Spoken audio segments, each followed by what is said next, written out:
I need to talk about this. I have to say it out loud, just once, to make it real. My husband made me live with his mistresses. He told me it was a family tradition, and for years, I almost believed him. That's the part that's hardest to admit. I've held this inside for so long. It feels like it's part of me, but it's not. It was done to me, and I need to finally separate myself from it. My name is Olivia. I'm 39 now. When this all started, I was in my early 30s. I'd been married to Richard for over a decade. I was raised to believe that marriage is about endurance. It's about loyalty, patience. You don't just give up when things get hard. You hold the family together. That's what a good wife does. I took that very seriously. It was my job, my purpose. Richard was always dominant. He had a way of making his wants sound like absolute needs, like laws of nature. And he was older, which he used to his advantage. He acted like he knew better about everything.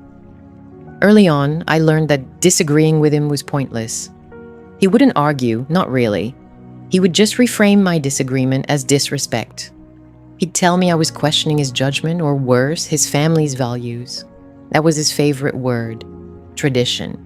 Everything he wanted was rooted in some deep, important tradition that I, as an outsider, just didn't understand yet. He'd be gone for nights at a time. Business trips, he said. I had my suspicions, of course. There was a distance between us that I couldn't explain any other way. When I would try to ask about it, he'd shut it down. He'd tell me I was being insecure. He'd remind me that his work was stressful and that he needed space. He made me feel like my questions were an attack on his ability to provide for us. So I learned to be quiet. I learned to swallow my questions. I told myself that patience was a virtue. I was being a good wife. I was enduring. I compromised on so many things. Little things at first. What we did on weekends, who we saw, how we spent our money. His decisions were final. My role was to support them. I thought I was keeping the peace. I thought I was building a stable home. I didn't realize I was just giving away pieces of myself one by one until there was barely anything left. He was preparing me. I see that now. He was training me to accept the unacceptable. The day he told me, it was just a normal evening. We were at home. He sat me down. He had that serious look he gets when he's about to announce a decision that's already been made. He didn't ask me for my opinion. He informed me. He told me that our household was going to change. He explained that in his family, for generations, the structure was different. It was bigger. He said he had other significant relationships and that it was time to bring them into the family home. He didn't use the word mistress. He used words like partners and family structure. He told me 2 other women would be moving in with us. I just sat there. I couldn't process it. It felt like the world had tilted on its axis. I was waiting for him to say it was a joke, a test, but he was completely serious. I remember my first feeling was just confusion. It didn't make any sense. People didn't live like this, not people I knew. He told me this was a non-negotiable part of being married to him. It was his heritage. He said his father and grandfather had lived this way, and it was a sign of a strong, prosperous family. He told me that if I respected him, if I was truly loyal to our family, I would accept it. He wasn't asking for my permission. He was demanding my compliance. I tried to speak. I tried to ask questions, but my throat felt tight. The words wouldn't come out right. He interpreted my shock as resistance. He got angry. He told me I was being selfish and that I was disrespecting his entire lineage. He made it clear that my role was to welcome them and to maintain peace in the household. I was supposed to share my home, my life, my husband. And I was supposed to be quiet about it. I was supposed to pretend it was normal. He told me that if I couldn't do that, then I was the one choosing to break up our family. He put it all on me. I felt trapped. My whole identity was tied up in being his wife, in keeping our family together. The idea of failing at that was terrifying. He knew that. He used it. I didn't say yes, but I didn't say no. I just sat there in silence. And for him, my silence was consent. A week later, the first woman arrived. Her name was Maya. Richard introduced us in the living room. It was the most awkward moment of my life. He presented her as if he were bringing home a new piece of furniture he'd bought, a non-negotiable part of the room. I was expected to be gracious. I was expected to smile. I felt like I was outside of my own body, watching a stranger perform these motions. Maya was younger than me. She looked just as uncomfortable as I felt. She wouldn't meet my eyes.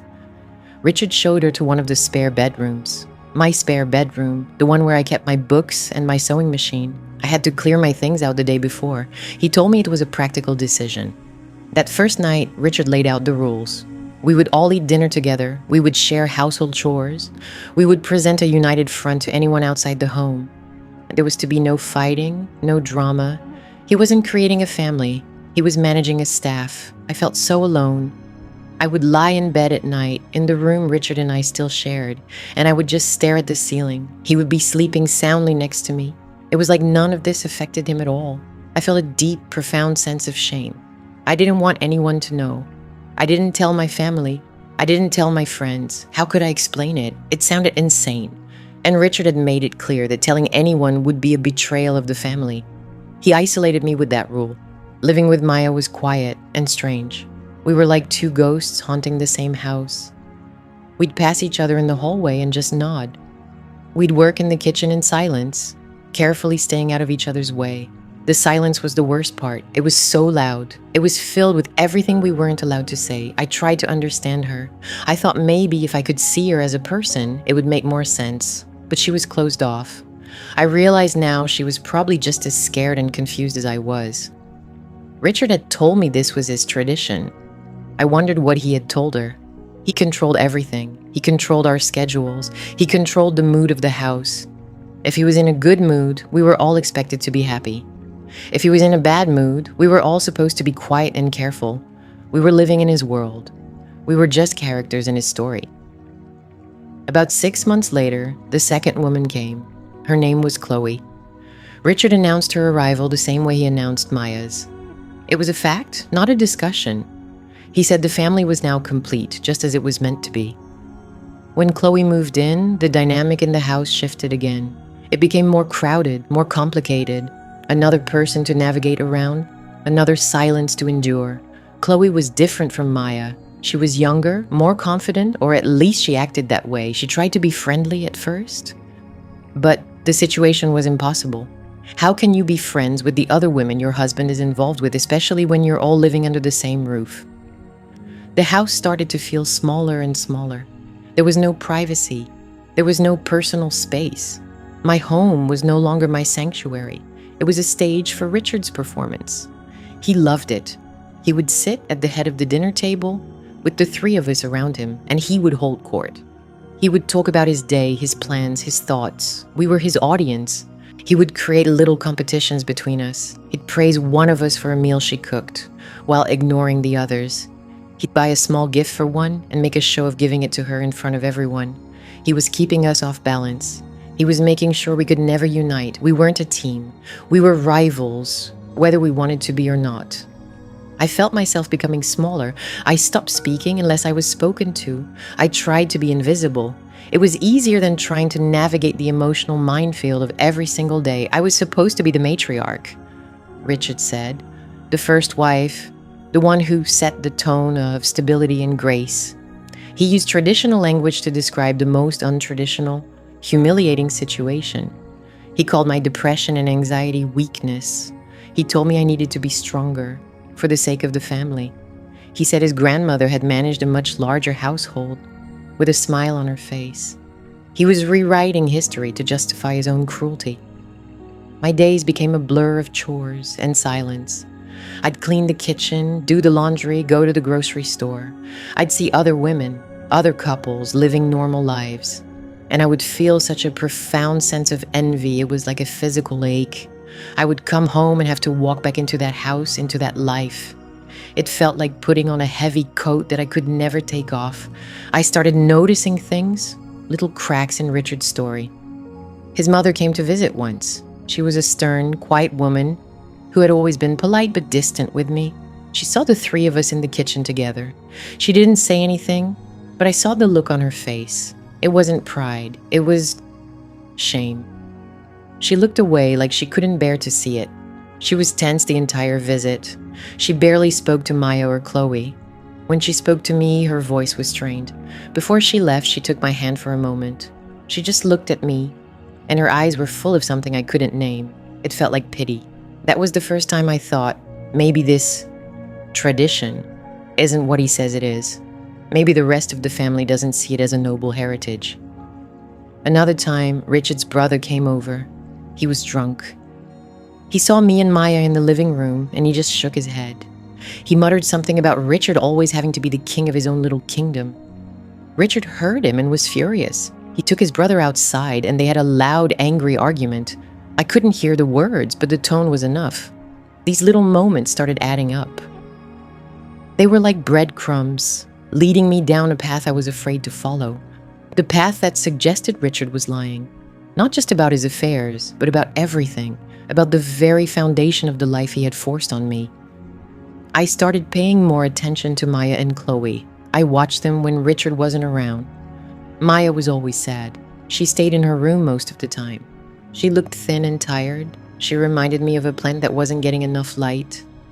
Chloe, who had seemed so confident at first, was becoming more and more anxious. She jumped every time Richard entered her room. She was constantly trying to please him, to anticipate his moods.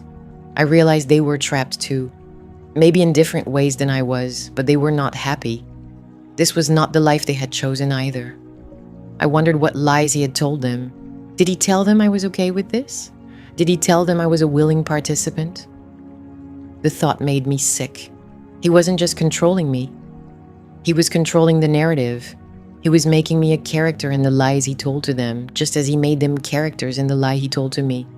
The house was built on lies, and I was living right in the center of it. I knew I had to find out the truth, not just for my own sanity, but because I couldn't live like this anymore. I couldn't be the quiet, patient, enduring wife when I didn't even know what I was enduring for. Was I preserving a family tradition, or was I just enabling a tyrant? I had to know. The turning point came unexpectedly. It wasn't a big, dramatic confrontation. It was quiet. It happened in the attic. Richard's father had passed away a few years before, and my mother-in-law was finally selling the family home. She'd sent over a few boxes of old family things for Richard to go through. Photos, documents, letters. Richard, of course, had no interest. He told me to deal with it. He said to find anything that looked important and throw the rest out. So I spent a Saturday afternoon in the attic, surrounded by dust and memories that weren't mine. I opened a heavy wooden chest. It smelled old. Inside were stacks of letters, tied with faded ribbon. They were letters between Richard's grandfather and grandmother, written during the war. Richard had always told me his grandfather was the one who started this tradition. He painted him as this larger-than-life patriarch with a sprawling, unconventional family that everyone respected. I started reading the letters. They were love letters. Beautiful, simple, devoted love letters. His grandfather wrote to his grandmother every single day. He wrote about how much he missed her, how he counted the seconds until he could be home with her, and only her. He called her his one and only love, his anchor, his entire world. There was no mention of other women. There was no hint of another life. There was only devotion, a deep, unwavering commitment to one woman. I sat there on the floor of the attic and I read for hours. I read through their whole lives together, through these letters and old journals. I saw a picture of a marriage that was built on mutual respect and faithfulness.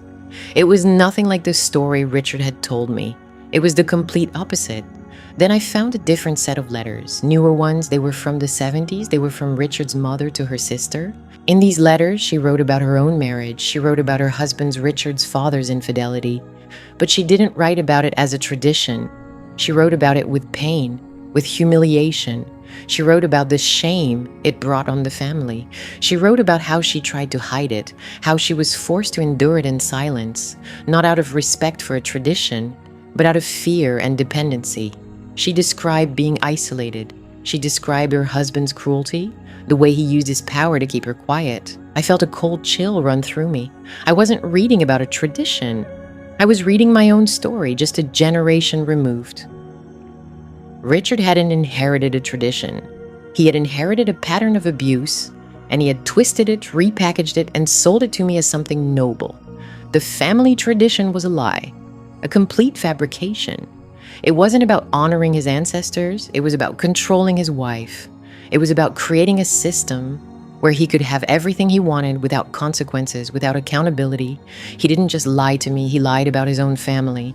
He defamed the memory of his grandfather to justify his own behavior.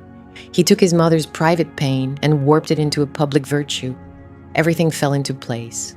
The look on his mother's face, his brother's angry comment, the constant need for control, the way he dismissed my feelings. It was never about tradition. It was always only about power. I sat there in the quiet of the attic, and for the first time in years, I felt something other than sadness or fear or confusion. I felt anger, a cold, clear, clarifying anger.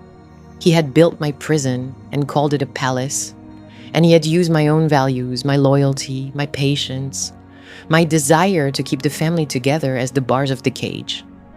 I went downstairs. Maya and Chloe were in the kitchen, preparing dinner in that tense, familiar silence. Richard wasn't home yet. I looked at them and I didn't see my rivals anymore. I saw two other prisoners. Two other women who had been lied to and manipulated by the same man. I didn't say anything. Not yet. I just went to my room. I knew I couldn't confront him. Not in the way he expected. An argument would be useless. He would just twist my words, call me a liar, and turn it into another test of my loyalty. I couldn't win his game, so I decided I would stop playing. That night, at dinner, something inside me had changed. I was no longer performing, I was observing. I watched Richard at the head of the table. I watched him talk. I listened to his pronouncements, his little jokes, his casual displays of authority, and he seemed small, pathetic even. His power was built on a lie, and now I knew the truth. He was just a man who was so afraid of being held accountable that he had to invent an entire mythology to protect himself. He noticed the change in me. I wasn't looking at him with adoration or fear anymore. I was just looking at him. He asked me if something was wrong. He used that tone, the one that was half concern and half threat. I just looked at him and said I was tired. It was the truth in a way. I was tired of it all. But it was a new kind of tired. It wasn't the heavy, soul-crushing exhaustion I had felt for years. It was the calm, quiet exhaustion you feel after a long, difficult journey. The kind of tired you feel when you finally know you're almost home. Because in that moment, I knew I was leaving. I didn't know how, and I didn't know when. But I knew it was over. The tradition was a lie. The family was a lie. The marriage was a lie. And I was done living a lie. The days after my discovery in the attic were strange. On the outside, nothing had changed, but on the inside, everything had. I stopped trying to please Richard. I stopped anticipating his moods. I stopped walking on eggshells. I did my share of the household chores, but I did them for myself, to maintain my own space.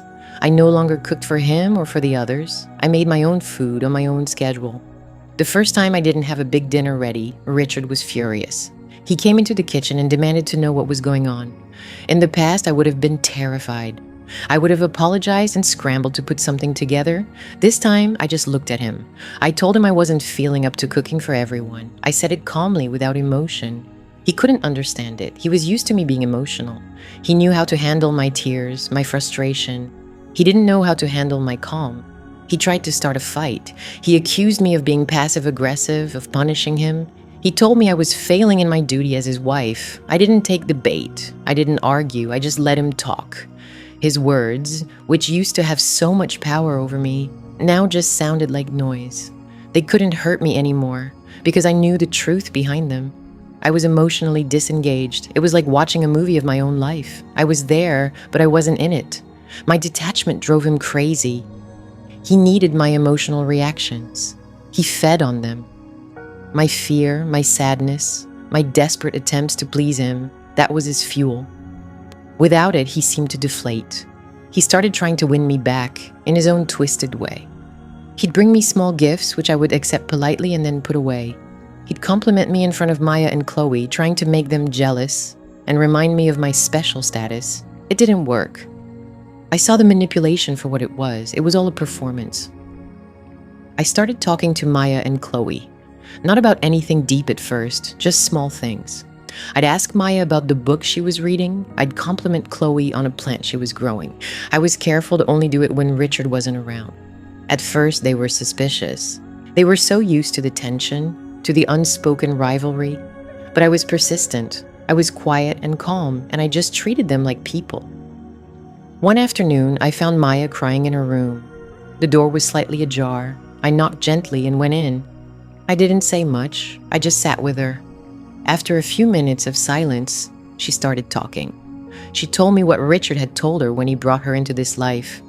He had told her that I was sick, that I had a chronic illness and couldn't be a full wife to him anymore. He told her that I had wanted him to have other partners, so he wouldn't be lonely. He told her that I had helped choose her. He had painted me as a willing, even eager participant in my own humiliation. Hearing that lie, the one he had told about me, solidified my resolve. He hadn't just trapped me. He had used a false version of me to trap her too. A few days later, I spoke with Chloe. I found her in the garden. She always seemed to be trying to make small parts of the house beautiful, as if to counteract the ugliness of our situation. I asked her gently what Richard had told her about me. Her story was different. He had told her that Richard and I had a modern open marriage. He'd said we were both free to see other people, but that we had an agreement to keep the family unit together under one roof for financial and social reasons. He told her I had my own lovers. He made it sound like we were all sophisticated, progressive people. Another lie, another carefully crafted narrative to get what he wanted. He had told each of us a different story, the one he thought we were most likely to believe. To me, the traditionalist, he sold a story of tradition. To Maya, the compassionate one, he sold a story of my illness and need. To Chloe, the more modern one, he sold a story of an open marriage. He was a master manipulator. He had built a prison with 3 different doors, and he had a custom key for each one of us. I decided to tell them the truth, both of them. I waited for a day when Richard was gone, on one of his business trips. I asked Maya and Chloe to sit with me in the living room.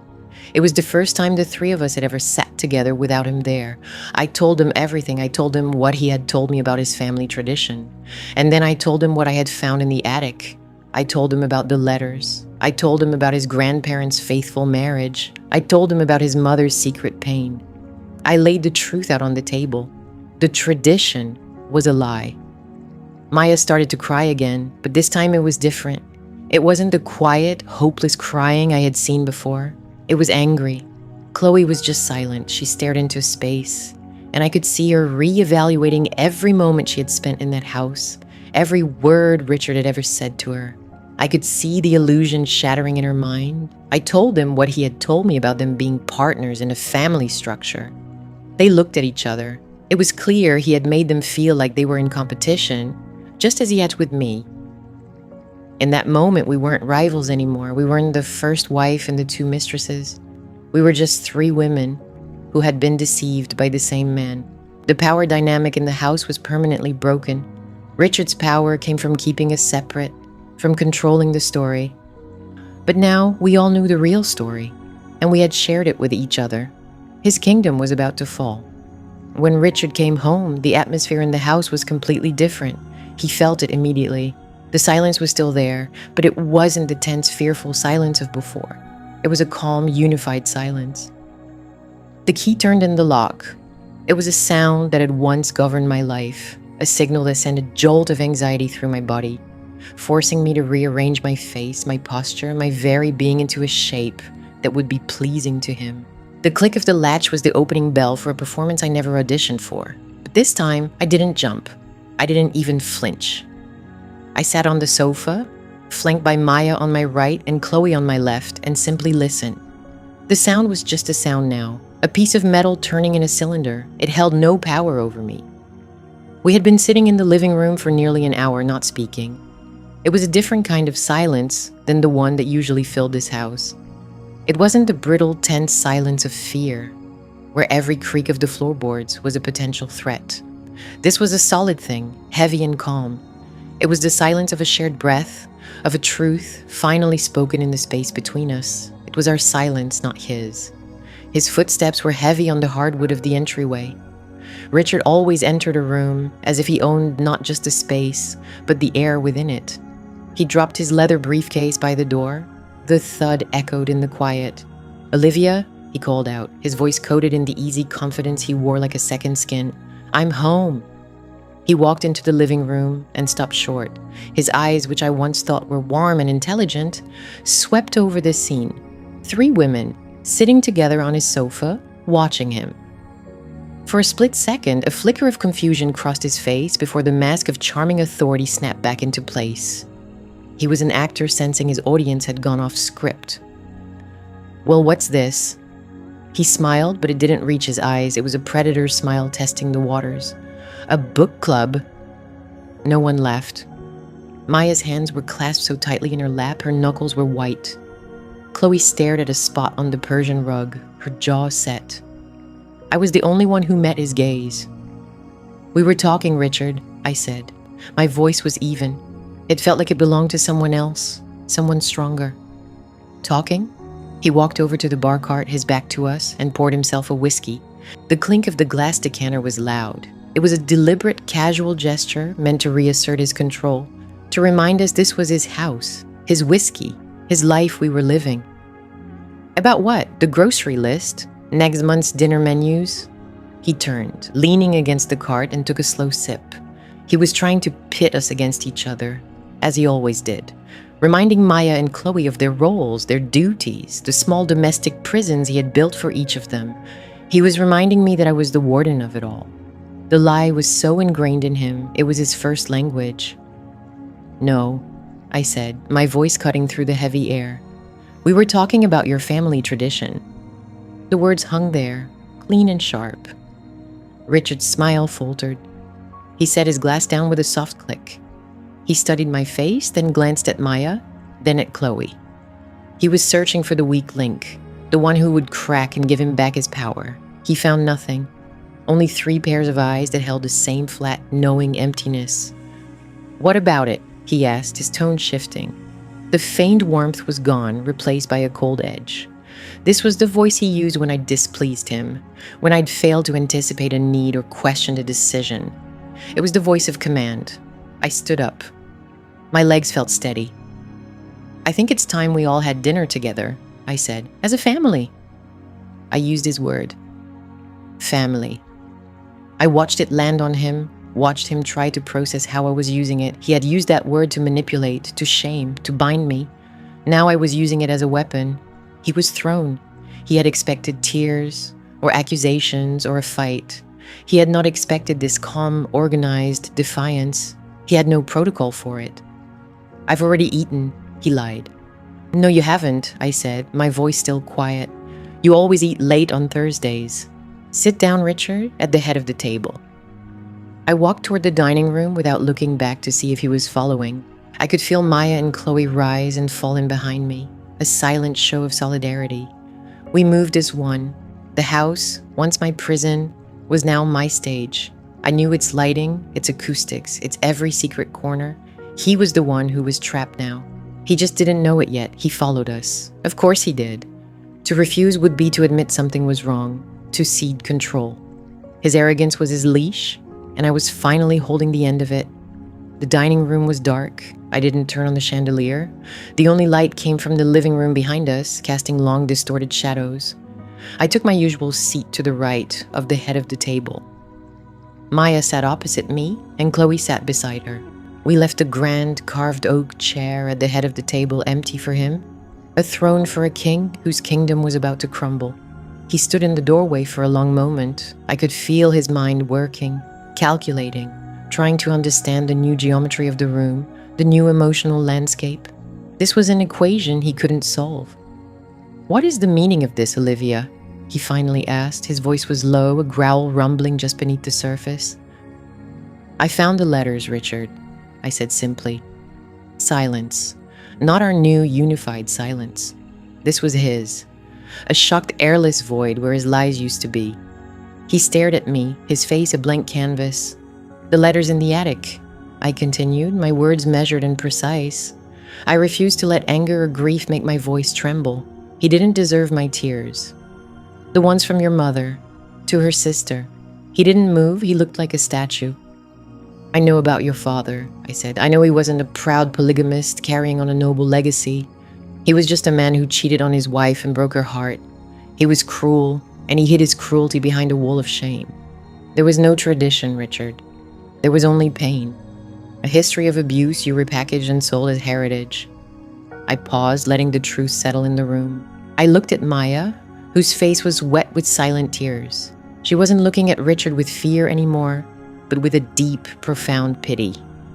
I looked at Chloe, whose anxious energy had stilled into a cold, hard resolve. She was staring directly at him, her illusion of a sophisticated modern arrangement shattered. Richard's composure finally broke. A muscle in his jaw twitched. "You went through my private things," he hissed. The accusation was pathetic, a cornered animal biting at the bars of its cage. "They were your mother's things," I corrected him gently, "and she is part of my family too. Or was that also a lie?" He finally moved, striding to the table and gripping the back of his chair. "This is insane. You've poisoned them against me." He gestured with his head toward Maya and Chloe.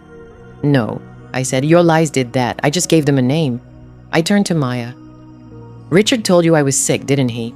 That I had a terminal illness and that he needed companionship, someone to help him through the grief. He told you that you were helping me." Maya nodded, a single heartbreaking motion. She wiped a tear from her cheek. I then turned to Chloe. "And you, he told you we had an open marriage, that I was a modern, progressive woman who encouraged his relationships. He told you that you were a welcome addition to a liberated household." Chloe let out a short, bitter laugh. "He called it radical honesty." The phrase was so perfectly Richard, using the language of enlightenment to disguise the architecture of his deceit. He took what was good and pure words like tradition, family, honesty, love, and twisted them into tools of control. Richard stared at me, his face pale in the dim light. The mask was gone. I could see him for what he was. Not a powerful patriarch, not a charismatic leader, just a hollowed-out man, fueled by the power he could exert over others. Without our belief in his lies, his power evaporated. He was nothing. "Get out," he whispered, his voice raspy. "All of you, get out of my house." "No," I said. My voice was no louder than his, but it was firm as bedrock. "This is my house too. I have lived in it for 15 years. I have cleaned its floors and washed its windows. I have filled it with my silence and my shame. I've earned my place here." I looked at Maya, then Chloe. "We have all earned our place here." He slammed his hand on the back of the chair. The wood groaned. "I will not have this mutiny." "It's not a mutiny, Richard. It's a reckoning," I said calmly. "This is over. The performance is done. The tradition is dead because it was never alive. It was a ghost story you told to keep us scared, to keep us in our rooms, to keep us apart. But we're not scared anymore. And we are not apart." I stood up, and as if on cue, Maya and Chloe stood with me. We formed a line, a united front. We didn't threaten him. We didn't scream. We just stood there in the quiet strength of a shared truth. He looked from my face to Maya's, to Chloe's. And for the first time since I'd met him, I saw real fear in his eyes. It was the fear of a man who has lost all control. He had built his entire world on a foundation of lies, and we had just pulled the cornerstone. He was left standing in the rubble, alone at the head of an empty table. The house was silent again, but this time the silence was ours. It was the sound of freedom. The silence that followed was nothing like the silences I had known before. For years, silence in this house had been a weapon. It was the heavy, suffocating blanket Richard used to smother arguments, to punish dissent, to assert control. It was a loud, menacing thing, thick with unspoken threats and my own swirling shame. But this silence was different. It was hollow, empty. All the power had been sucked out of it, leaving behind a vacuum. We stood there, the three of us, a line of quiet judgment, and watched the man who had built our prison realize its walls were made of paper. Richard's face, usually a mask of calm authority, seemed to collapse in on itself.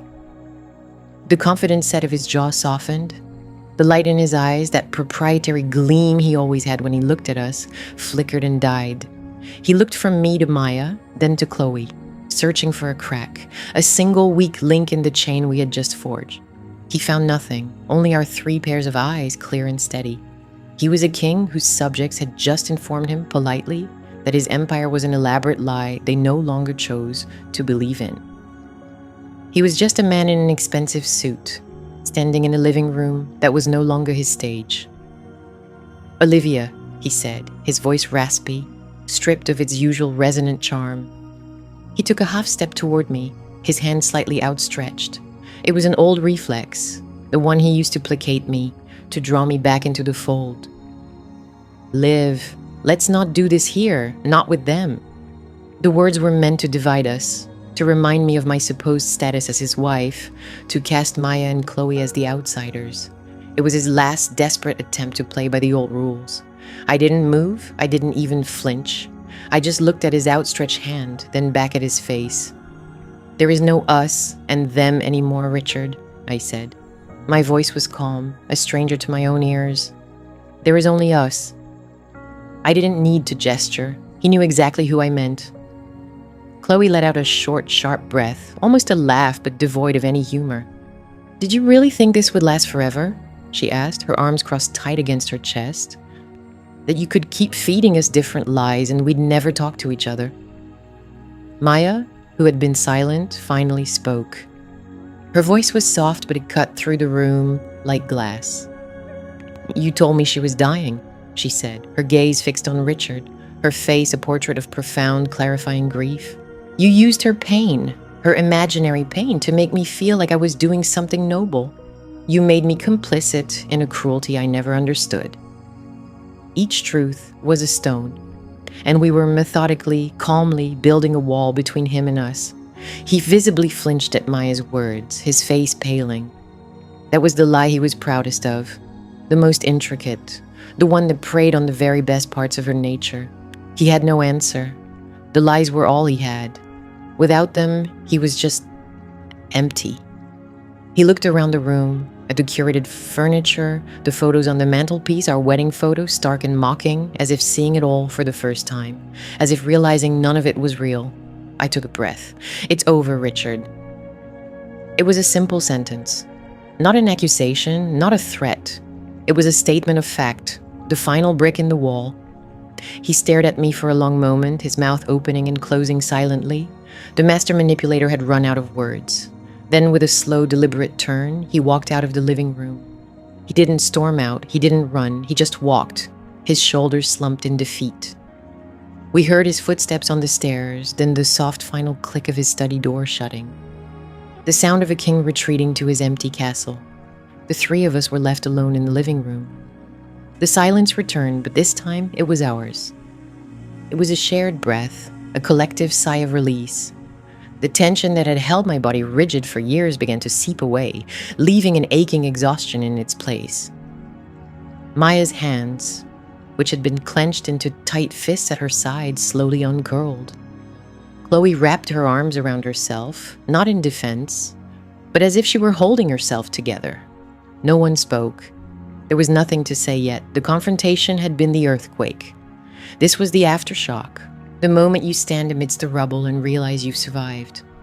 After a minute that felt like an hour, Maya turned and walked toward the kitchen. Her movements were slow, almost dreamlike. I heard the faucet run, the clink of the kettle. It was the most normal sound I had heard in this house in a decade. A simple, domestic act of reclaiming space. Chloe and I followed her, drawn to the quiet purpose in her action. We sat at the kitchen table, the one where we'd had so many stilted, supervised meals.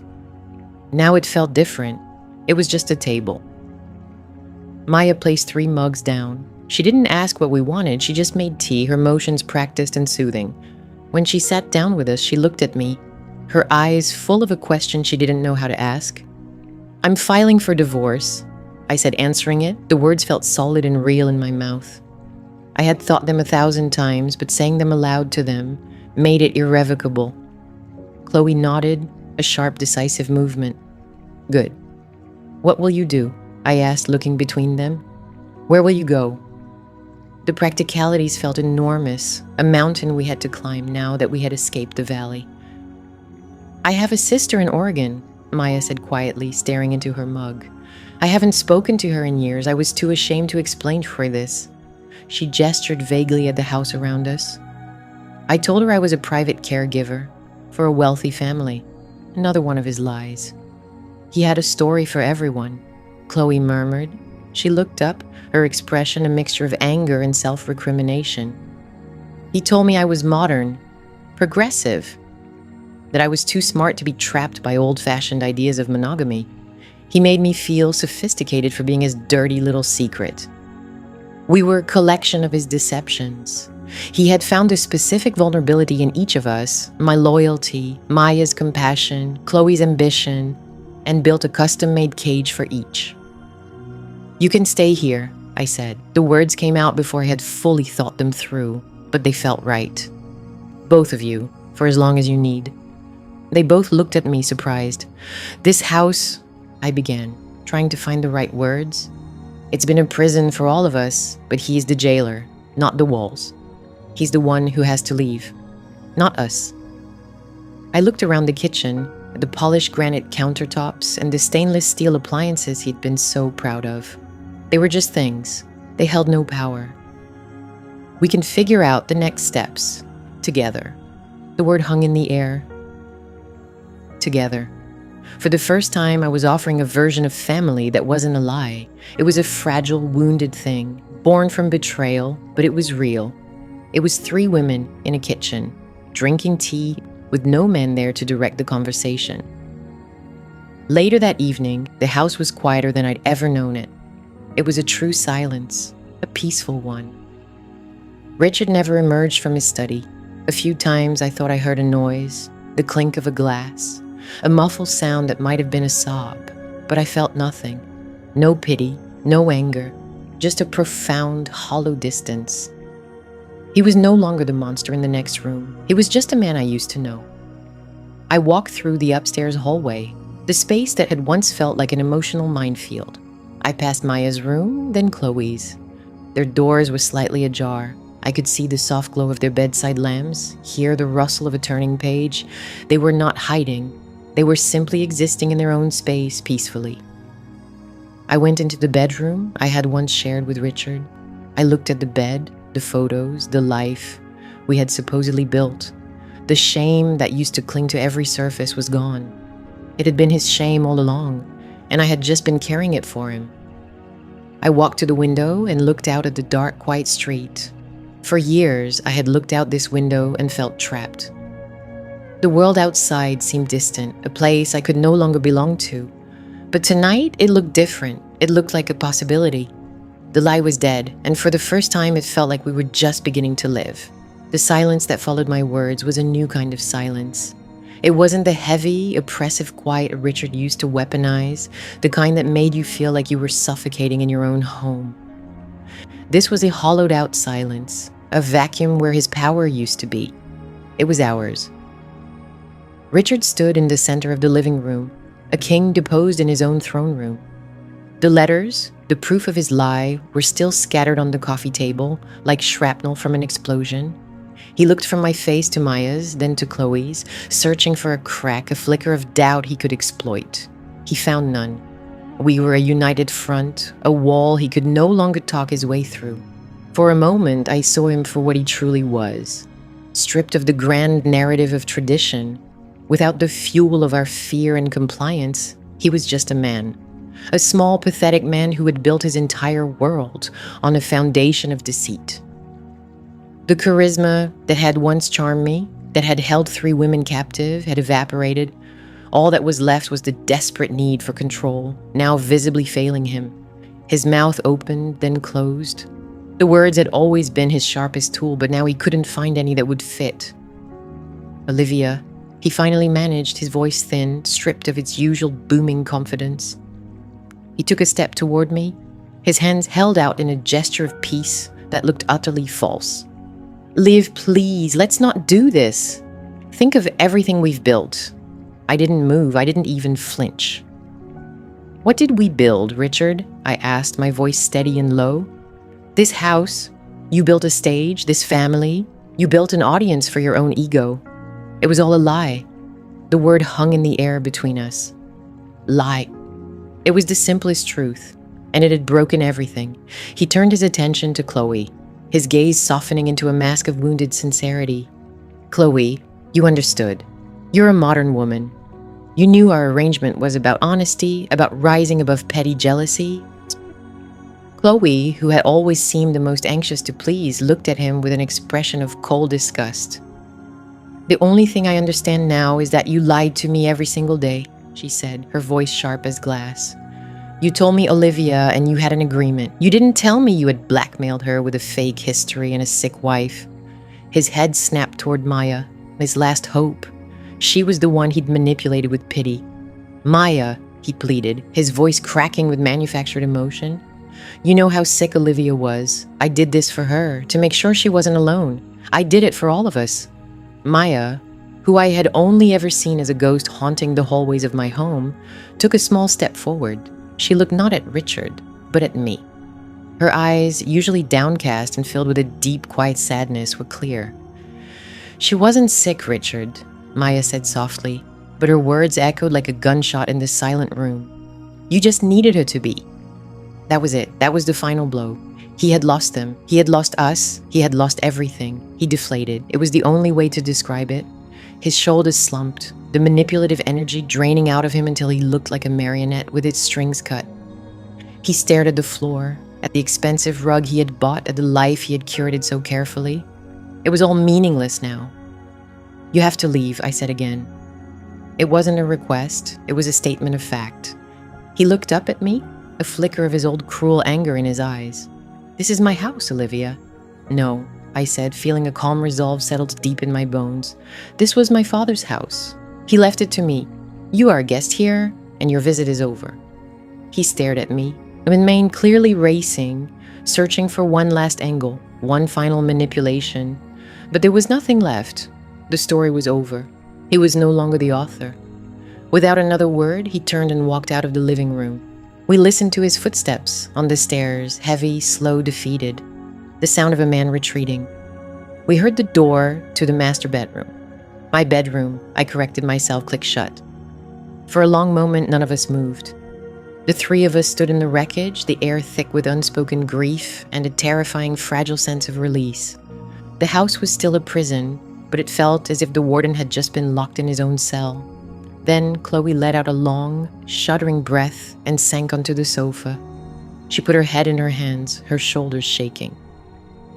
Maya walked over to her and, after a moment's hesitation, placed a gentle hand on her back. It was a simple gesture, but it felt monumental, an act of kindness in a house that had been starved of it for years. I remained standing, watching them. These women were not my enemies. They had never been my enemies. They were strangers bound to me by the same lie, fellow prisoners in a cage I had helped maintain with my silence. Richard had called us a family as a joke, a perversion of the word. But looking at Maya comforting Chloe, I felt the first faint stirring of what a real family could be. Something forged not by tradition or control, but by shared pain and the choice to be kind.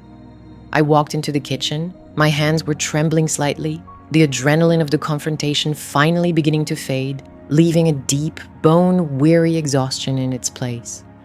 I filled the kettle with water and set it on the stove, the familiar ritual a small anchor in the churning sea of my emotions. While the water heated, I heard the sounds from upstairs. The scrape of a suitcase being dragged across the floor, the quiet, methodical opening and closing of drawers, the sounds of a life being packed away. Each noise was a confirmation. It was real. It was happening. I made 3 cups of tea, my hand steadier now. When I returned to the living room, Chloe had lifted her head. Her eyes were red, but she was no longer crying. Maya was sitting beside her, her hands folded in her lap. They both looked up as I approached. I placed a mug in front of Chloe, and then one in front of Maya. I don't know what happens next, I said, my voice quiet. But he is leaving, and you are both welcome to stay for as long as you need. Maya looked at me, her expression filled with a gratitude so profound it was painful to see. Thank you, Olivia, she whispered. Chloe just nodded, clutching the warm mug like a lifeline. What will he do? She asked, her voice barely audible. I don't know, I admitted. And for the first time in 15 years, I don't care. We sat there, the 3 of us, drinking our tea in the changed silence. It wasn't comfortable, and it wasn't easy. There were years of hurt and resentment and misunderstanding layered between us. But the lie that had defined our existence was gone. We were no longer wife and mistresses. We were just Olivia, Maya, and Chloe, survivors. An hour later, we heard his footsteps on the stairs again. He carried a single suitcase and a briefcase. He didn't look at us as he walked to the front door. His face was a blank mask, his movements stiff and formal. He had already become a stranger. He paused with his hand on the doorknob, his back to us. I braced myself for one last parting shot, one final venomous word. He said nothing. He just opened the door, stepped outside, and pulled it shut behind him. The soft click of the latch echoed through the house, and then he was gone. I'm 41 now, but I remember that moment with a clarity that time has not dimmed. The silence that followed the closing of that door was the most beautiful sound I have ever heard. It was the sound of the rest of my life beginning. It was the sound of freedom. The house was finally quiet, but for the first time, it felt like it could finally become a home. The sound of his engine was a final fading insult. It grew smaller and smaller until it was swallowed by the damp evening air, leaving behind a silence so vast it felt like a physical presence. For a long moment, the three of us just stood in the open doorway, the cold seeping into the hall, watching the empty space where his car had been, the space he had occupied in our lives. The lie was dead, and Richard was gone. We didn't cheer. We didn't embrace. The script for this moment had never been written because this moment was never supposed to exist. We were three strangers bound by a single man, and with him gone, the ties that held us felt thin and uncertain. I could feel Maya trembling beside me, a slight, continuous shiver that had nothing to do with the cold. Chloe stood ramrod straight, her arms crossed tight against her chest, as if holding herself together. I was the one who finally moved. My hand felt heavy as I reached for the doorknob. I pulled the heavy oak door shut, and the sound of the latch clicking into place was deafening. It was a period at the end of a sentence I had been forced to read for a decade. I turned the deadbolt. The metallic thud was a second, more permanent sound. An anchor, the house, our prison, was finally ours. I turned to face them. Two women I was supposed to hate. Two women who had been my rivals, my shame. In the dim light of the entryway, I saw not the caricatures Richard had painted for me, but the truth. Maya's face was pale and exhausted. Her large, dark eyes shadowed with a grief that went deeper than just Richard's absence. Chloe's carefully constructed confidence had crumbled, leaving behind a young woman who looked lost and terribly frightened. They were victims, just as I was. Pieces of a collection he had curated to feed his own ego.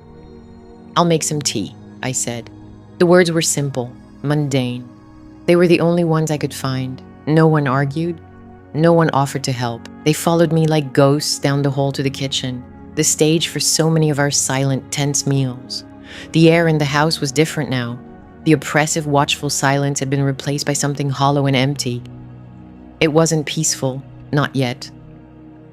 It was the silence of a battlefield after the fighting stops, littered with the wreckage of what came before. I moved with a detached sort of muscle memory, filling the kettle, pulling mugs from the cupboard. The familiar actions were grounding. Maya sank into a chair at the kitchen table, her hands clasped in her lap. Chloe hovered near the counter, picking at a loose thread on her sweater, her gaze darting around the room as if expecting Richard to walk back in at any moment, his voice booming, telling us this was all another one of his tests. The kettle began to whistle, a shrill, piercing sound that made all three of us jump.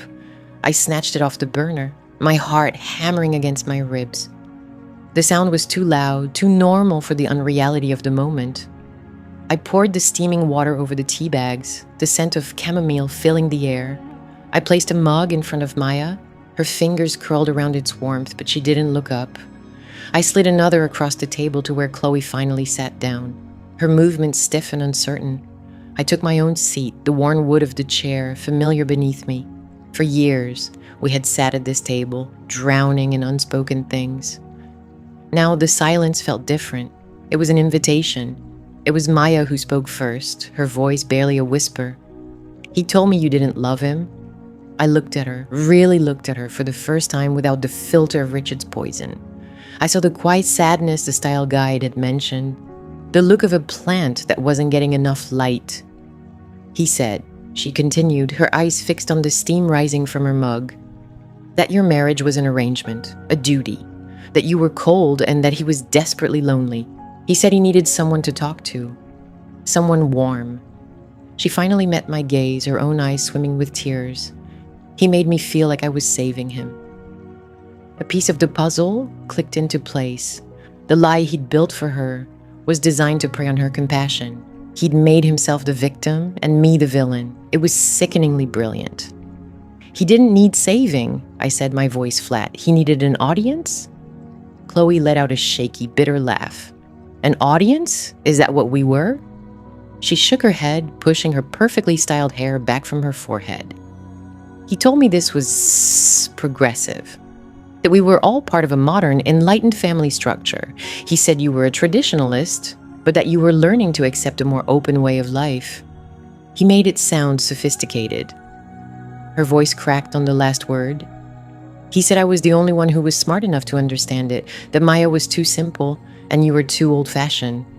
There it was, the second lie, tailored for her. He'd played on her ambition, her desire to be seen as worldly and intelligent. He'd fed in her a story of sophistication to mask the sordid common reality of his cheating. He had pitted us against each other, not with overt commands, but with carefully crafted narratives where each of us was the heroine of our own story, and the other two were minor, flawed characters. He told me Maya was a troubled soul from a broken home and that he was her benefactor, I admitted, the words tasting like ash. And he told me you were a flighty, ambitious girl who would leave as soon as a better offer came along. He said neither of you mattered, that I was the foundation, the real family. The truth, raw and ugly, lay bare on the table between us. We looked at each other, the 3 points of Richard's triangle, and saw the full scope of his manipulation. He hadn't just lied about the family tradition. He had lied about everything, about us, to us. The entire structure of our lives was a fiction he had authored, and we had been his unwilling actors. His power was never about love or desire. It was about control. The lies were the fuel that kept his engine running, withholding information, twisting perceptions, keeping us isolated within the same four walls that was his life's work. And we had just dismantled it. Maya finally took a sip of her tea. A single tear traced a path down her cheek, and she didn't wipe it away, so he didn't love any of us. It wasn't a question. It was a final, painful realization. No, I said softly, he loved the power we gave him. We sat there for a long time, the mugs growing cool in our hands. The story was told. The last of the lies had been burned away, leaving only the three of us in the quiet kitchen. The house was slowly shedding its identity as a prison. I looked at the familiar floral wallpaper, the worn linoleum floor. They were just patterns, just objects. They held no power over me anymore. The emotional minefield had been cleared. Eventually, Chloe pushed her chair back. I don't know what I'm going to do, she said, her voice small. All my things are here. Then you'll stay, I said, the answer coming to me without hesitation. For now. She looked at me, her eyes wide with surprise. Stay? Here? Where else would you go? I asked. It was a practical question. I looked from her to Maya, who was watching me with a fragile, dawning hope in her eyes. Richard had called this a family. He had twisted the word into something monstrous, a cage built of obligation and shame. But now, in the quiet aftermath, sitting in this kitchen with these two women, I felt the first stirrings of what that word could actually mean. Not a bond of blood or marriage, but a bond of shared survival. We were not friends. We were not sisters. We were survivors of the same shipwreck, washed ashore on the same strange island, and for the first time, we were free. Frightened, exhausted, and utterly, terrifyingly free. The silence in the house was no longer empty. It was waiting for us to fill it with something new. The front door clicked shut. It was a small sound, a simple mechanical noise I had heard 1,000 times, but this time it was an earthquake. It was the sound of a world ending. It was the sound of a world beginning. The lock slid into place with a final, definitive thump, and the silence that followed was nothing like the silence I had known before. For years, the silence in this house had been a living thing. It was heavy, thick with unspoken words and unshed tears. It had a weight and a texture, pressing down on my shoulders, filling my lungs until I couldn't breathe. It was the silence of a prison. This new silence was different. It was vast, empty. It was a vacuum where great, roaring pressure had been. We stood in the entryway, the three of us frozen in the space Richard had just vacated. His presence lingered like a phantom limb, a ghost of control that the house hadn't yet learned how to exercise. I could almost feel the indentation he'd left in the air. I looked at Maya. Her shoulders, which had been drawn up to her ears for as long as I could remember, finally sank. The tension drained from her face, leaving behind a profound, bone-deep weariness. It was as if the strings holding her puppet-like form together had been cut. A single tear tracked a clean path through the dust of the day on her cheek. She didn't bother to wipe it away. Then my eyes moved to Chloe. Her arms were wrapped tightly around her stomach, holding herself together. Her confident mask, the one she wore like armor, had shattered. In its place was a raw, trembling vulnerability. She looked young, frightened. She wasn't looking at me or Maya. Her gaze was fixed on the door, as if she expected it to fly open again, for the light to rush back in and reclaim us. I felt a tremor in my own hands and looked down at them. They were steady. It was my breathing that was off. I realized I was taking my first full breath in years. The air filled my lungs, clean and light, and when I exhaled, a sound escaped my lips, not a word, but a sigh so deep it felt like it came from the very foundation of my soul. The sound broke the spell. Maya's head lifted, her sad, dark eyes meeting mine. There was no rivalry in them. There was no resentment. There was only a shared, hollowed-out exhaustion. Chloe finally tore her eyes from the door. She looked from me to Maya, her expression a mixture of confusion and dawning relief. "He's gone," she whispered. The words hung in the air, fragile and unbelievable. "Yes," I said. My voice was hoarse. "He's gone." We didn't move. The three of us stood there, a triangle of shared trauma. We were strangers, bound by the same man, the same lie. The house, felt enormous around us, a stage whose lead actor had just walked off, leaving the supporting cast to wonder what to do next. The script was gone. The director was gone. The grandfather clock in the hall began to chime the hour. 6 o'clock. Its familiar, resonant tones no longer sounded like a countdown to Richard's arrival home. They just sounded like a clock, marking the passage of time. Simple, true. It was Maya who moved first.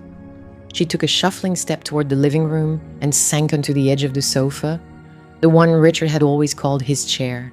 She didn't seem to realize or care. She just needed to sit. She put her face in her hands, and her body began to shake, with quiet, racking sobs. They were not the sounds of fresh grief, but of old, stored-up pain finally being allowed to surface. Chloe and I watched her for a moment. An old instinct, one born of Richard's rules, told me to ignore her, to retreat to my own corner of the house. We do not interfere in each other's emotions. That was his law. It kept us separate. It kept us weak. I walked over to the sofa and sat down, not next to her, but a careful cushion's width away. I didn't touch her. I didn't say anything. I just sat, offering my presence as a silent testament. "I am here. You are not alone." Chloe hesitated, then followed. She perched on the arm of a nearby chair, still looking like a startled bird, ready to fly away at the slightest noise. We sat that way for a long time, the only sound Maya's weeping and the steady ticking of the clock. The sun began to set, casting long golden stripes across the floorboards. The shadows that formed were just shadows. They held no menace. For the first time, I watched the light change in my own home without a knot of dread tightening in my stomach. When Maya's sobs subsided into shuddering breaths, I finally spoke. "Are you hungry?" The question was so mundane, so absurdly domestic, that it felt revolutionary. We had never shared a meal that wasn't orchestrated by Richard. Our portions and our places at the table all part of his elaborate performance of family. Maya shook her head, not looking up. "We should eat something," Chloe said, her voice small but practical. I haven't eaten all day." "Me neither," I admitted. The adrenaline of the confrontation, of unearthing the letters in the attic, had been its own kind of fuel. Now that fuel was gone and a vast emptiness remained. I stood up. "I'll make some tea. And toast. Is toast okay?" They both nodded. Walking into the kitchen felt like stepping into a new country. It was my kitchen. I had cooked thousands of meals here, but it had always been Richard's domain. He had chosen the appliances, he had set the schedule, his tastes had dictated every menu. Now the glossy granite countertops and stainless steel fixtures seemed to be waiting for my instructions. I filled the kettle, the sound of the running water loud in the quiet house. I took out the bread, the butter, the jam. Simple actions, the small rituals of caring for oneself. But as I performed them, I felt like I was reclaiming territory, 1 square foot at a time. This is my counter, this is my kettle, this is my bread. Chloe appeared in the doorway. "Can I help?" she asked. You can get the mugs," I said, gesturing to a cabinet. "They're on the second shelf." She moved with a hesitant grace, her uncertainty a stark contrast to the sophisticated woman she had pretended to be. She took down 3 mugs, her hands fumbling slightly. They were a mismatched set I'd bought years ago, before Richard had replaced them with a uniform sterile white collection. I had kept these few hidden at the back of the cupboard, a small secret act of defiance. Chloe had chosen them without knowing. We worked in near silence, the clink of ceramic, the pop of the toaster, the whistle of the kettle. It wasn't the old tense silence. It was a working silence, a quieted collaboration. When the tea was steeped and the toast was buttered, I put everything on a tray. "Let's not eat in the dining room," I said. The dining room was the grandest stage for Richard's lies, the place where his family was put on display. I couldn't bear it tonight. We ended up back in the living room, huddled together on the sofa. We ate the toast and drank the sweet hot tea. It was the most satisfying meal I had ever had in that house. It was food without a price. It was nourishment without an agenda. As we were finishing, Chloe looked up at the wall above the fireplace. The centerpiece of the room was a large framed portrait of Richard, painted a few years ago. He was smiling his charismatic public smile, his eyes full of a warmth that was pure performance. "I hate that thing," Chloe said, her voice flat. "Me too," Maya added, her own voice thick from crying. I looked at the portrait, at the man who had stolen years from us. He had built this life on a lie, and he had used his own image to preside over it, a constant reminder of his power. The painting wasn't just a picture, it was an idol, a symbol of the tradition he had invented. I stood up, walked to the fireplace, and lifted the heavy frame off its hook. It was heavier than I expected. I didn't know what to do with it. I couldn't smash it. That felt too violent, too much like him. Instead, I carried it to the hall closet, opened the door, and leaned it against the back wall, facing inward. Then I closed the door. When I returned to the living room, the wall above the fireplace was blank. The room felt bigger. The air felt cleaner. Maya gave me a small, watery smile. It was the first time I had ever seen her smile at me. "Thank you," she said. The night deepened. We didn't talk about the future. We didn't talk about money or where we would go or what we would do. The what now was a mountain too high to climb tonight. For now, it was enough to have survived the earthquake. It was enough to sit in the rubble and breathe. Eventually, a powerful wave of exhaustion washed over me. "I'm going to bed," I announced. Chloe and Maya nodded, their own eyes heavy. Where should we sleep?" Chloe asked, the question hanging in the air. The house had 3 bedrooms, mine, and the 2 that Richard had assigned to them. "Wherever you want," I said, and the words felt like a gift I was giving not just to them but to myself. "They're just rooms." I left them there and walked up the stairs. My own bedroom, the one I had shared with Richard, felt alien. His scent was on the pillows, his clothes were in the closet. I couldn't stay there, not tonight.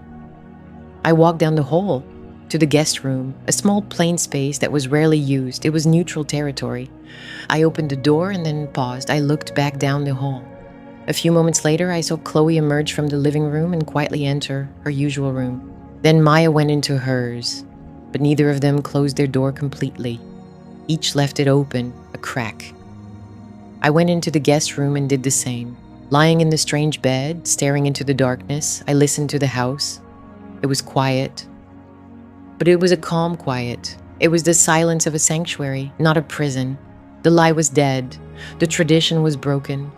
We were just three women in a house, the future an unwritten page, and for the first time in a very long time, I was not afraid. I was just tired, and I was free. The lock clicked shut. The sound was small, metallic, and utterly final. It echoed in the sudden, cavernous silence of the hallway. He was gone.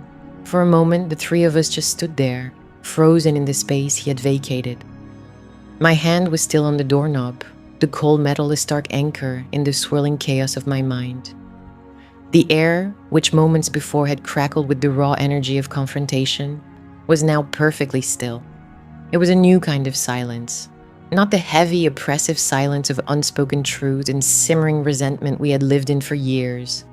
This was a hollow silence, an absence, the silence of a stage after the villain has made his final, pathetic exit. I let go of the door and turned. Maya and Chloe were looking at me, their faces pale in the dim light of the foyer. We were a strange triangle of strangers, bound by a single destructive lie. The power that had held us in our designated orbits, the wife, the sympathetic case, the modern partner was gone. The gravity had vanished, and we were left floating untethered. My body felt impossibly heavy, as if the adrenaline that had fueled my resolve had evaporated all at once, leaving behind only the profound weight of exhaustion. Years of it, I had won. We had won. But it didn't feel like a victory. It felt like the end of a long, debilitating illness when you're too weak to even feel relief. Maya was the first to move. She wrapped her arms around herself, a gesture so familiar it made my chest ache. She looked small, like a plant that had been kept in the dark for too long. Her eyes, wide and still shimmering with unshed tears, darted from my face to Chloe's. "What?" she started, her voice a fragile whisper. She couldn't finish the question. We all knew what it was. What now? Chloe, always the most practical on the surface, answered the unasked question. Her usual veneer of cool confidence was gone, replaced by a raw, twitchy energy. "I don't know," she said, her voice tight. "I honestly have no idea." We stood there for another long moment, the silence stretching between us. The house, my home, our prison seemed to be holding its breath around us. Every object felt charged with memory. The grandfather clock in the corner, a gift from my parents, had ticked away the minutes of my compliance. The runner on the floor had absorbed the sound of his footsteps, his comings and goings, the constant low-grade hum of his control. The lie was gone, but its architecture remained. Tea, I said. The word felt foreign in my mouth. It was such a small, mundane thing. A solution for scraped knees and bad days, not for the complete implosion of a life. Maya nodded numbly. Chloe just stared at me, her expression unreadable. I led the way to the kitchen. The path was so familiar I could have walked it with my eyes closed. We moved like ghosts through the rooms of the life Richard had built. In the kitchen, the three of us navigated the space with the clumsy, awkward dance of people who knew the layout but not each other. I filled the kettle. Maya opened a cabinet and retrieved 3 mugs, her movements hesitant, as if she were still asking for permission. Chloe leaned against the counter, her arms crossed, watching us. The whistle of the kettle was a shriek in the quiet. It was the first normal sound in the house, and it almost made me jump. I poured the steaming water over the tea bags, my hands shaking slightly. We sat at the kitchen table, the same table where we'd had countless tense, silent breakfasts, listening for the sound of Richard's car in the driveway. Now, the only sounds were the soft clinking of spoons against ceramic and the ragged rhythm of our own breathing. "He told me you had 6 months to live," Maya said suddenly, her voice low. She was staring into her mug as if it held all the secrets of the universe. "The first time I met him, he said he was looking for someone to help. Transition. To be there for him after. He said you wanted it this way, that you had picked me." The shame was a hot flush on my neck. A piece of the lie I hadn't known, another variation of his cruel script. I saw it then, how he'd used her compassion as a weapon against her. Chloe let out a short, bitter laugh. "He told me you two had an arrangement, an open marriage but with rules. He called it radically honest. He said you were this brilliant, independent woman who had her own life, and that this was a conscious, modern choice you'd both made. He painted me as the missing piece of his intellectual and emotional life. radically honest. The irony was a physical blow. He had used language like a master craftsman, choosing the perfect words to build the perfect cage for each of us. For Maya, sympathy. For Chloe, sophistication. For me, tradition. The tradition was a lie, I said quietly, my voice flat. All of it. His father was a monster who cheated on his mother and drove her to a quiet, lonely misery. Richard just gave his own cruelty a better name. We sat with that. 3 separate deceits, 3 tailored realities, all converging at this worn wooden table. The steam from our mugs rose and vanished into the air between us. We weren't rivals. We were survivors of the same shipwreck, washed up on the same desolate shore. After a while, I stood up and walked into the living room. My eyes landed on the mantelpiece. There, in a heavy silver frame, was our wedding photo. Olivia and Richard.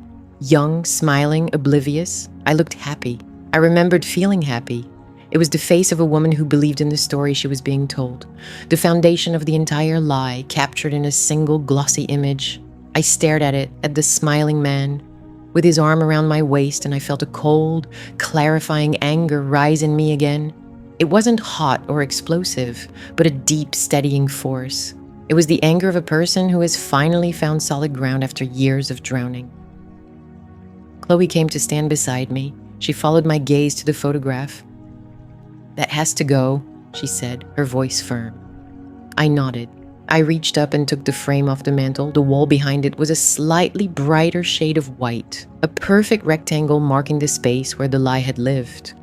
The photo was heavy in my hands. I looked at my own smiling face and felt a pang of grief for that girl, for the years she had lost, for the pieces of herself she had given away so willingly. "The attic," I said, with the rest of the truth. Together, Chloe and I carried it upstairs.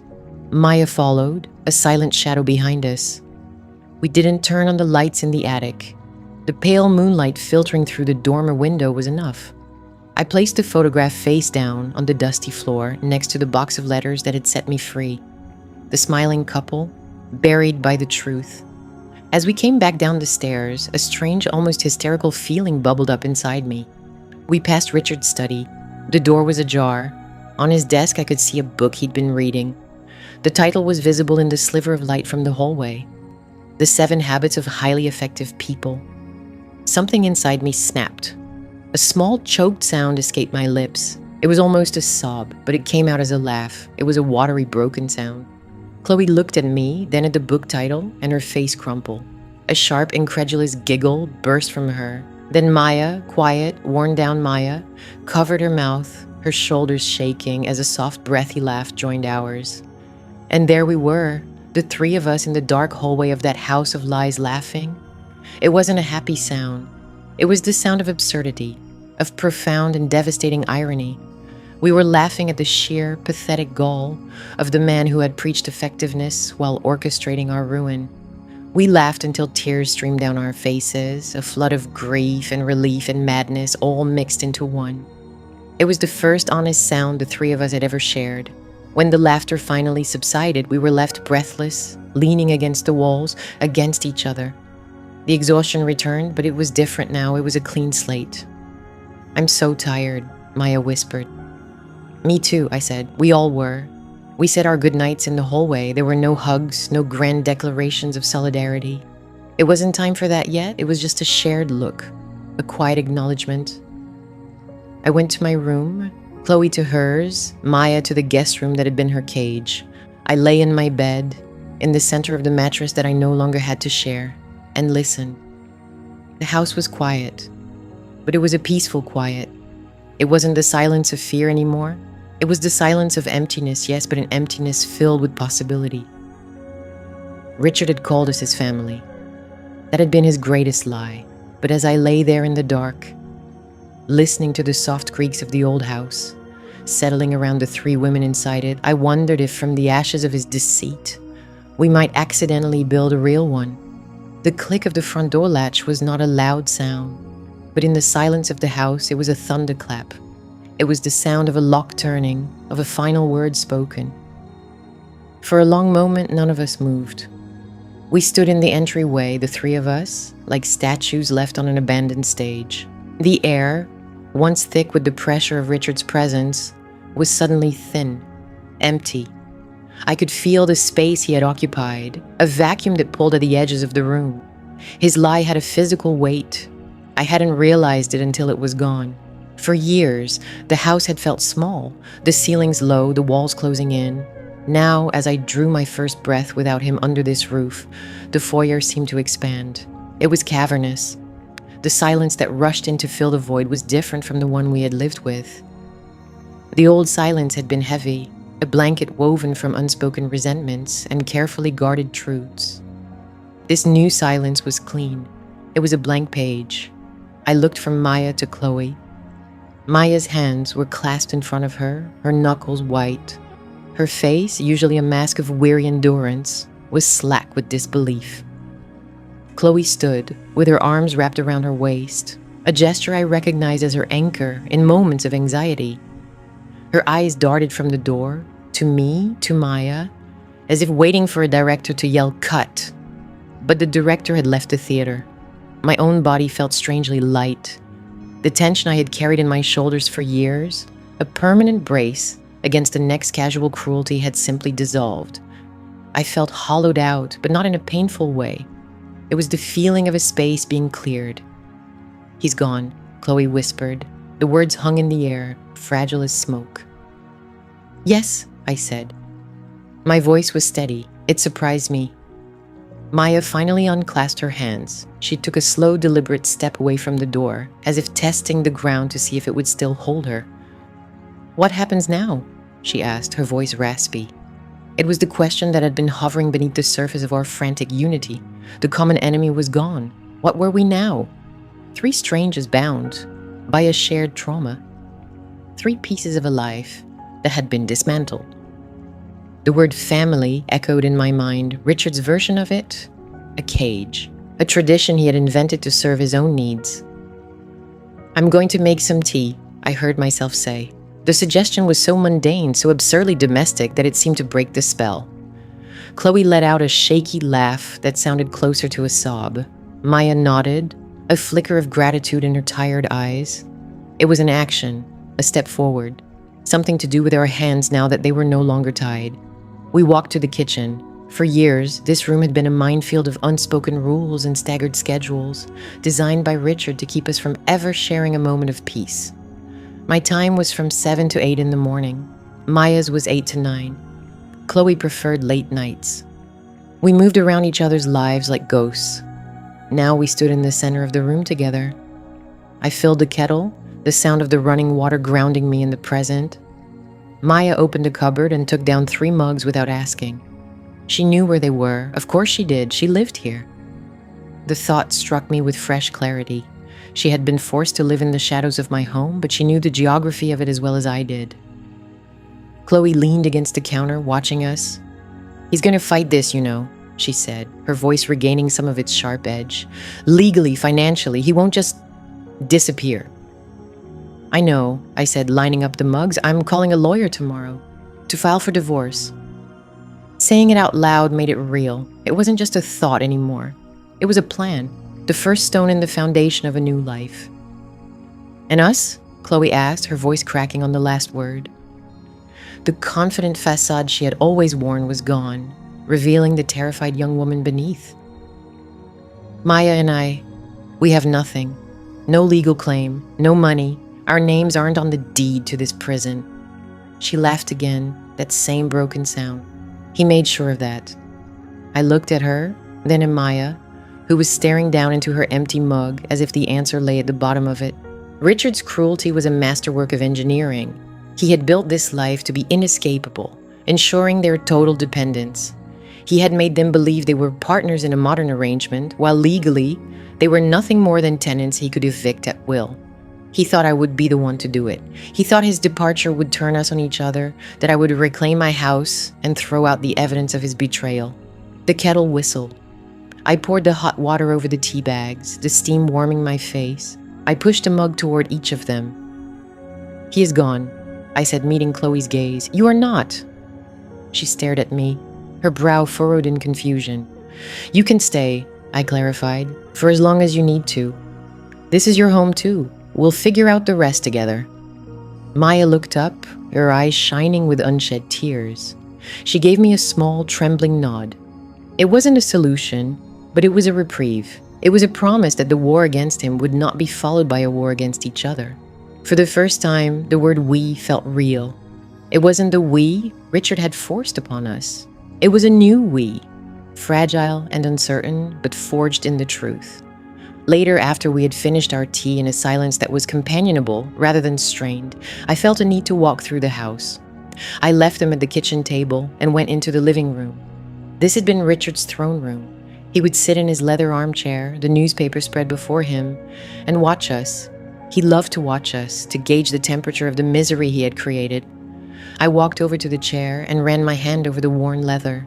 It was still warm, or maybe I was just imagining it. I felt no fear, no anger, just a profound sense of emptiness. He was a ghost now, a memory that would need to be exorcised from these walls. My path led me to his study. The door was slightly ajar. I pushed it open. The room was his sanctuary, the one place that was exclusively his. Books on history and finance lined the walls props for the man he pretended to be. His desk was neat, a testament to his obsession with control. I walked in, my footsteps silent on the thick rug. I sat in his chair, the one he had used to manage our lives, to write the checks that kept Maya and Chloe tethered to him, to answer the emails that bewail his respectable public image. From this vantage point, I could see a small framed photograph on the corner of the desk. It was of me, on our wedding day. I was smiling, my eyes full of a hope that now seemed impossibly naive. I had been a piece of his collection, the first and most important acquisition, the wife, the anchor for his grand deception. Without thinking, I picked up the frame, unlatched the back, and slid the photograph out. I stared at the smiling girl for a moment, and then I carefully tore the picture in half, placing the two pieces face down in his empty pen holder. It was a small, quiet act of rebellion. No one would see it but me. It was enough. When I returned to the kitchen, Chloe was rinsing the mugs and placing them in the dishwasher. Maya was wiping down the counter. They were small acts of care, of ownership. They were treating this space not as a temporary shelter, but as a home they were helping to reclaim. "I'm tired," Maya said softly, her voice thick with an exhaustion that went deeper than a single day's events. "Me too," Chloe admitted. We lingered for a moment, a silent acknowledgement that retreating to our separate bedrooms felt like a return to the old rules, the old divisions. "We could stay in the living room," I suggested, the words feeling clumsy. "There are blankets in the hall closet." Chloe looked at me, a genuine, small smile finally reaching her eyes. "Okay," she said. "Yeah. Okay." We didn't talk much more. We gathered blankets and pillows and made nests on the sofas. I turned off all the lights, except for one small lamp, casting a soft glow over the room. For the first time since I had moved in here with Richard, the house did not feel like a prison. It did not feel like a stage. It felt like a harbor. Chloe fell asleep quickly, her anxious energy finally spent. Maya lay on the other sofa, her breathing slow and even, but I knew she was awake. I lay on the floor, a pillow under my head, and stared up at the ceiling. Richard had taken the word family and twisted it into a weapon. He had used it to justify his lies, to enforce our silence. But as I lay there in the quiet dark, listening to the soft breathing of the two women he had hurt, I felt the word begin to transform.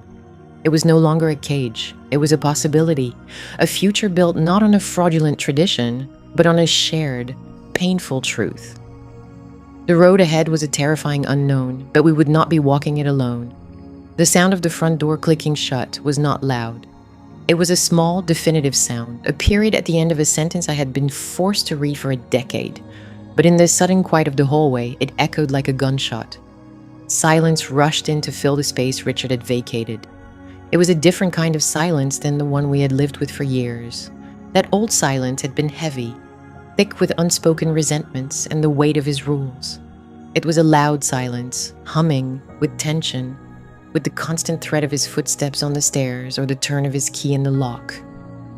This new silence was hollow, empty. It was a vast, uncharted territory, and we were three strangers standing at its edge. I didn't move. My feet felt fused to the hardwood floor. I looked at Maya, then at Chloe. Maya's face was pale, her dark eyes wide and lost, as if she were waking from a long and terrible dream. Chloe had her arms wrapped around herself, a gesture I had seen 100 times, but for the first time I didn't see it as a sign of defiance. I saw it for what it was, a desperate attempt to hold herself together. No one spoke. The air, once charged with the energy of our confrontation, was now utterly still. The power we had seized, the clarity that had felt so sharp and righteous just moments before, now seemed fragile, a thin sheet of ice over a deep, cold lake of uncertainty. We had dismantled the lie, we had broken the prison, but we were still standing in the middle of the wreckage, and the warden was gone, and we didn't know what to do next. I was the first to move. My body felt stiff, alien, like a suit I hadn't worn in years. I walked to the window in the living room, the one that looked out onto the manicured lawn he was so proud of. I pushed the curtain aside, half expecting to see his car still in the driveway, to see him standing there, ready to come back in and tell us the game was over. But the driveway was empty. The street was quiet. He was really gone. A small sound behind me made me turn. It was Maya, a soft choked sob that she immediately stifled with her hand.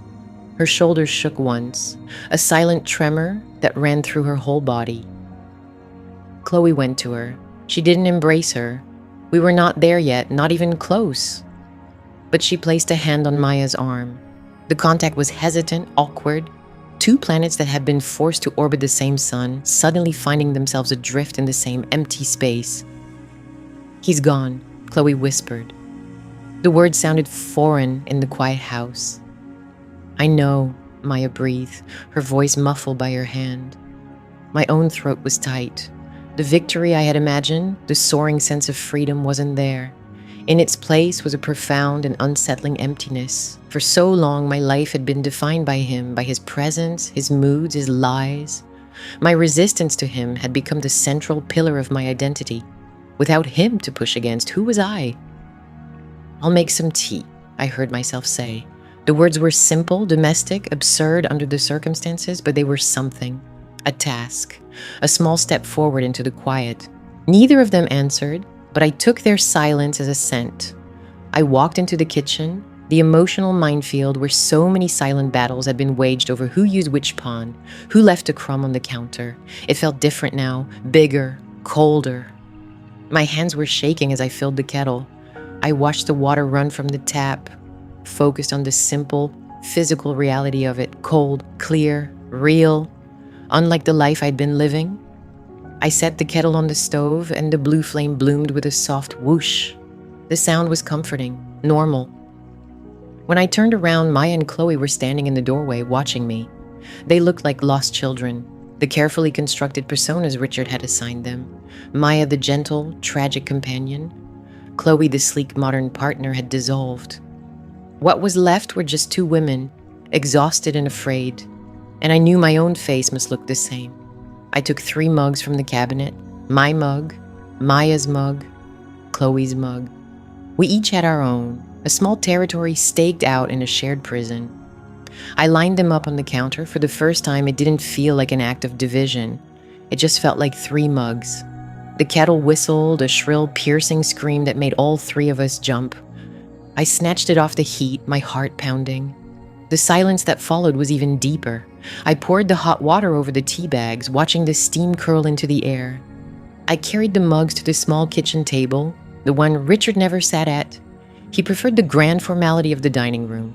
This table was our space, though we had never shared it. We ate in shifts in silence. I sat down. After a moment's hesitation, Maya sat, then Chloe. We sat in a triangle, the steaming mugs between us like a fragile truce. That Chloe was the first to speak. Her voice was brittle. "So what now?" It was the question hanging in the air, the one I didn't want to touch. "I don't know," I said honestly.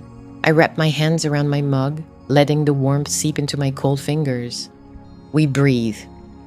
Maya looked at me, her eyes filled with a gratitude that felt heavy. "Thank you, Olivia," she said, her voice trembling, for telling us, for the letters." "He lied to all of us," I said. "It wasn't about being thanked. It was about the shared truth. We were all living his lie, just different versions of it." Chloe let out a short, harsh laugh that held no humor. "The modern open marriage," she said, shaking her head. "God, I was so stupid. I actually thought I was sophisticated. I thought I was winning some kind of game." She looked down at her hands, at her perfectly manicured nails. "He told me you were old-fashioned, that you knew, but you were too traditional to accept it openly." "He told me you were dying," Maya said so quietly I could barely hear her. "He said you wanted him to have someone to take care of him after you were gone. He made me feel noble, like I was helping." A tear traced a path down her cheek. She didn't wipe it away. Each new confession was like turning over another stone and finding something rotten underneath. I felt a fresh wave of cold anger. But it was distant now, less personal.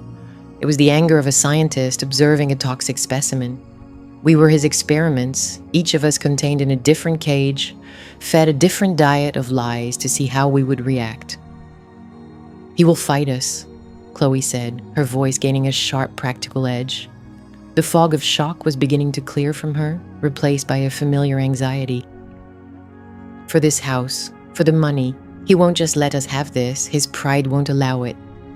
She was right. I knew she was right. Richard's power was built on control.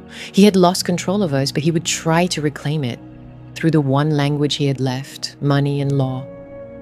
"This house is in my name too," I said, the words feeling like stones in my mouth. It was a wedding gift from my parents, a fact that Richard had always resented, a piece of myself I had managed to hold on to despite his best effort to absorb everything into his own narrative. "That's good," Chloe said, nodding. "That's something. But Maya and I, we have nothing. We have no legal standing here. We were just guests." She said the word with so much bitterness it soured the air. The reality of our situation began to settle in, heavy and cold, the three of us. A wife he would try to divorce and discard. Two mistresses he would pretend never existed. We had won the battle, but the war for our survival was just beginning. We sat in silence again, but it was a working silence now. I could almost hear the gears turning in Chloe's head. I could feel the deep, weary sadness radiating from Maya, and I felt a strange new sensation taking root in my chest. Responsibility. Not the suffocating responsibility of being Richard's wife, but the weight of the two women sitting at my table. He had brought them here. He had trapped them, but I had let them stay.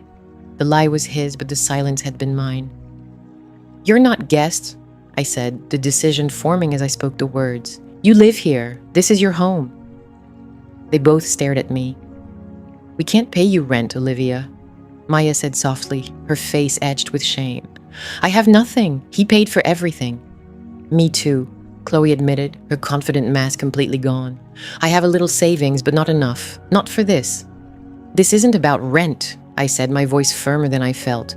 "This is about, I don't know what this is about, but he doesn't get to throw you out. He put you in this house. He doesn't get to make you homeless because his sick little tradition fell apart." For years, Richard had used the word family to describe our grotesque arrangement. It was a perversion, a tool of his control. But looking at Maya's tear-streaked face and Chloe's terrified, defiant eyes, I felt a flicker of something real. We weren't friends. We were a collection of broken pieces from the same explosion. Maybe that was its own kind of family. A family forged in the ruins of a lie. A strange resolve settled over me. It wasn't born of anger anymore, but of a quiet, fierce necessity. I stood up. "Come on," I said. "Where are we going?" Chloe asked, wary. "We're going to start," I said. "The first thing we do is get him out of this house. For good." I led them up the stairs, past my bedroom, past theirs, and stopped in front of the door to his study. His sanctuary, the heart of his power. The door was slightly ajar. I pushed it open. The room was exactly as he'd left it, his leather chair, his mahogany desk, his scent, a mix of expensive cologne and paper hanging in the air. It felt like he was still here, watching us. For a moment, we just stood there, on the threshold. Then I walked to his closet and pulled it open.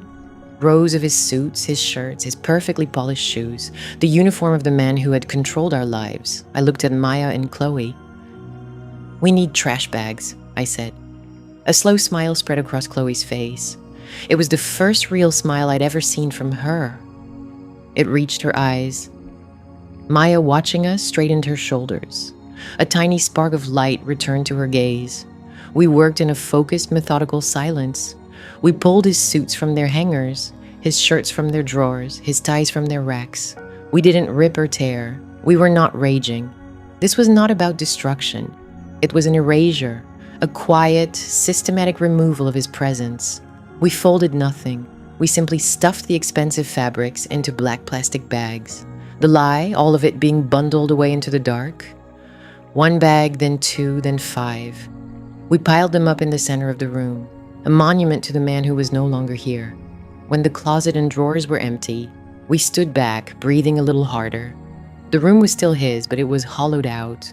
His ghost was beginning to fade. We looked at the pile of black bags, then at each other. The sun was setting, casting long shadows through the window. The house was quiet, but for the first time, the silence felt like our own. It was the sound of a beginning.